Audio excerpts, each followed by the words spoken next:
شکر شما جمشید من خونه برامستم آز زنتون زن اگه جو مایدو در جان ای کارکا ای کار کو چانسون کار که اکات امروز کیف کنی میروا که خای کو بینیمی میشوا خای خونه برا این پولی داروه یا چمه یا چند باید دارو بگیرم او چم سازای پگم خرید دارو برا اکات امشب کیف کنی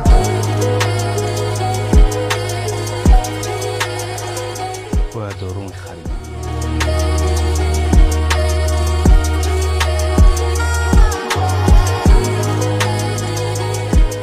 فقط همین سرجمیمون باشه داناتون جانم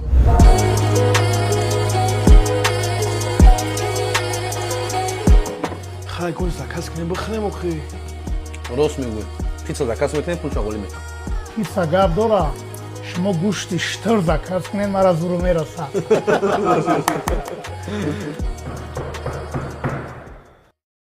آه با فکرم که پیتزا اومد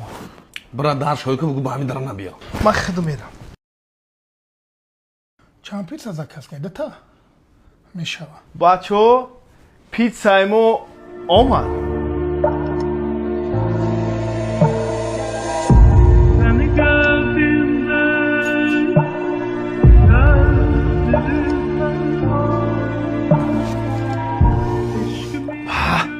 گنده گرمه که پاشید خواهی پولشو نمیتی